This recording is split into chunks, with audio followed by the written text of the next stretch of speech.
Hi ಎಲ್ರಿಗೂ ನಮಸ್ಕಾರ. ನಾನು ಭಾರತೀಯ ಮತದಾರ ವೇದಿಕೆಯ ಸಂಚಾಲಕ ಮಂಜುನಾಥ್ ಮಾತಾಡ್ತಾ ಇದ್ದೀನಿ. ಹೊಸ ವರ್ಷದ ಶುಭಾಶಯಗಳು ಎಲ್ರಿಗೂ. 2026ಕ್ಕೆ ನಾವು ಕಾಲಿಟ್ಟಿದ್ದೀವಿ.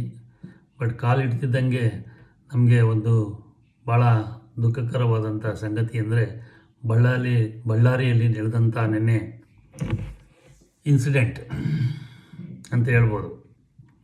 ದಯವಿಟ್ಟು ಎಲ್ಲ ಪಕ್ಷದ ಕಾರ್ಯಕರ್ತರು ಒಂದು ಅರ್ಥ ಮಾಡ್ಕೊಳ್ಳಿ. ಯಾವ ನಾಯಕನೂ ನಿಮ್ಮ ರಿಸ್ಕ್ಯೂಗೆ ಬರಲ್ಲ. ಹೊಡೆದಾಡ್ರೆ ನಾವೇ ಹೊಡೆದಾಡ್ಕೊಬೇಕು, ಕಾರ್ಯಕರ್ತರೇ ಸಾಯಬೇಕು, ಲೀಡ್ರ್ ಯಾರೂ ಸಾಯಲ್ಲ. ದಯವಿಟ್ಟು ಅದನ್ನು ಅರ್ಥ ಮಾಡ್ಕೊಳ್ಳಿ. ಎಲ್ಲ ಪಕ್ಷದ ಕಾರ್ಯಕರ್ತರು ಇಂಥ ಒಂದು ಸಂದರ್ಭದಲ್ಲಿ ಸಂಯಮವನ್ನು ಕಾಪಾಡ್ಕೊಳ್ಳೋದು ಒಳ್ಳೆಯದು ಅಂತ ನನ್ನ ಅಭಿಪ್ರಾಯ. ವಾಲ್ಮೀಕಿ ಜಯಂತಿ ಅಥವಾ ವಾಲ್ಮೀಕಿಯವರ ಒಂದು ಪುತ್ಥಳಿ ಅನಾವರಣ ಸಂದರ್ಭದಲ್ಲಿ ಇಂಥ ಘಟನೆಗಳು ನಡೆದಿದ್ದು ಭಾಳ ದುರದೃಷ್ಟಕರ. ಇವತ್ತೇನಾಗಿದೆ ರಾಜಕೀಯದಲ್ಲಿ ಅಂತಂದರೆ, ಪ್ರತಿಯೊಬ್ಬ ಇಂಥ ಪೂಜ್ಯನೀಯ ಜನಗಳನ್ನ, ವ್ಯಕ್ತಿಗಳನ್ನ ನಾವು ಪೂಜ್ಯ ಭಾವನೆಯಿಂದ ನೋಡಬೇಕಾಗುತ್ತೆ. ಆದರೆ ರಾಜಕಾರಣಿಗಳು ಒಂದು ಜಾತಿಗೆ ಇವ್ರನ್ನ ಸೀಮಿತ ಮಾಡಿಬಿಟ್ಟಿದ್ದಾರೆ. ಇವತ್ತು 20 ವರ್ಷಗಳ ಹಿಂದೆ ನಾವು ಪಾಠ ಓದ್ತಾ ಇರಬೇಕಂದ್ರೆ ಸಂಗೊಳ್ಳಿ ರಾಯಣ್ಣ ಯಾವ ಜಾತಿಗೆ ಸೇರಿದವರು ಅಂತ ನಮಗೆ ಗೊತ್ತಿರಲಿಲ್ಲ. ಸಂಗೊಳ್ಳಿ ರಾಯಣ್ಣನ ಬಗ್ಗೆ ಪಾಠಗಳು ಇರ್ತಿತ್ತು.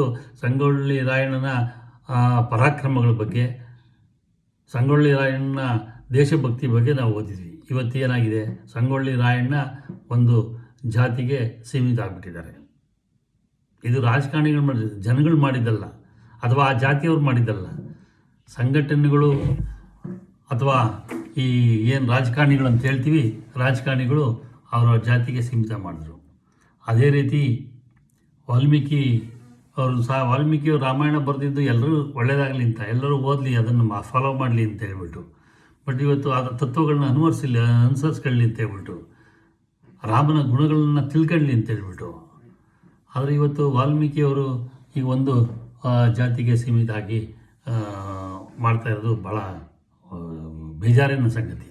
ಅದೇ ರೀತಿ ಕೆಂಪೇಗೌಡರು ಬೆಂಗಳೂರಿನ ಎಲ್ಲ ಜನಗಳಿಗೆ ವ್ಯಾಪಾರ ಮಾಡಲಿಕ್ಕೆ ಅನುಕೂಲವಾಗದಂತೆ ಪೇಟೆಗಳನ್ನು ಕಟ್ಟಿದರು.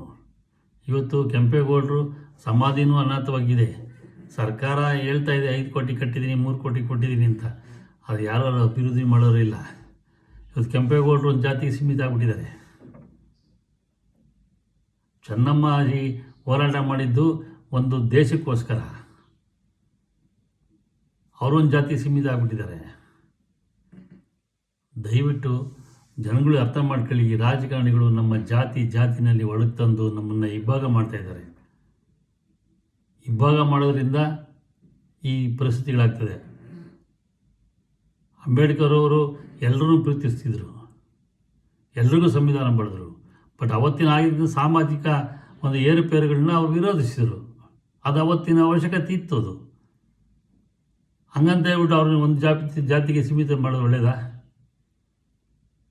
ಇವತ್ತು ಅಂಬೇಡ್ಕರ್ ಇಲ್ಲ ಅಂದರೆ ನಮ್ಮ ಸಂವಿಧಾನನೇ ಇಲ್ಲ. ಆಯ್ತು, ಇವತ್ತು ಒಡಕುಗಳು ಬರ್ತದೆ. ಸಂವಿಧಾನ ಬರೀಬೇಕಾದ್ರೆ ಅವರೊಬ್ಬರೇ ಬರಲಿಲ್ಲ, ಅವ್ರು ಬರೆದ್ರು, ಇವ್ರು ಬರೆದು ಅಂತ. ಬಟ್ ನಾಯಕತ್ವ ಯಾರ್ದು? ಅಂಬೇಡ್ಕರ್ದೇ ತಾನೆ. ಸೊ ದಯವಿಟ್ಟು ಅರ್ಥ ಮಾಡ್ಕೊಳ್ಳಿ. ಯಾರು ಜಾತಿಗೆ ಹೋರಾಟ ಮಾಡಿ ಹೊಡೆದಾಡ್ಕೊಂಡು ಮಾಡೋದು ಬೇಡ. ಇಂಥ ಮಹಾನ್ ಪುರುಷರನ್ನ ಜಾತಿ ಮಧ್ಯೆ ತಂದು ಕೊಂಡಿಸ್ಬೇಡಿ ಅಂತ ಹೇಳೋದು ನನ್ನ ಒಂದು ಮನವಿ. ಹಾಗೆಯೇ 2026ಕ್ಕೆ ನಿಮಗೆಲ್ಲರೂ ಒಳ್ಳೆಯದಾಗಲಿ. ಎಲ್ಲರೂ ಸಹ ಒಳ್ಳೆಯ ಯೋಗ್ಯ ವ್ಯಕ್ತಿಗಳನ್ನ ಆಯ್ಕೆ ಮಾಡಿ. ರಾಜಕಾರಣ ಮಾಡಬೇಕು, ರಾಜಕೀಯ ಬೇಕು, ಯುವಕರು ರಾಜಕಾರಣಕ್ಕೆ ಬರಬೇಕು. ಪಟ್ಟಣ ಪಂಚಾಯತಿ ಬರಲಿ, ಜಿಲ್ಲಾ ಪಂಚಾಯತಿ ಬರಲಿ, ಎಲ್ಗೂ ಬರಲಿ. ಆದರೆ ದಯವಿಟ್ಟು ಯಾರು ದುಡ್ಡು ಹಂಚ್ಬೇಡಿ. ದುಡ್ಡು ಹಂಚಿ ಓಟ್ ಹಾಕಿ ಬರಬೇಡಿ. ಮತದಾರರು ಅಷ್ಟೇ, ದಯವಿಟ್ಟು ದುಡ್ಡು ತಗೊಂಡ್ಬೇಡಿ. ದುಡ್ಡು ತಗೊಂಡು ಓಟನ್ನು ನಿಮ್ಮ ಮಾರ್ಕೊಂಬೇಡಿ. ಯಾರು ಎಲೆಕ್ಷನ್ ನಿಂತ್ಕೊಂತಾರೆ ಯುವಕರು, ಎನ್ಕರೇಜ್ ಮಾಡಿ ಅವ್ರಿಗೆ ಒಟ್ಟು ದುಡ್ಡು ಇಸ್ಕೊಂಡೇ ಓಟ್ ಹಾಕಿ. ಅವರು ನಿಯತ್ತಾಗಿ ಕೆಲಸ ಮಾಡಲಿಕ್ಕೆ ಹೇಳಿ.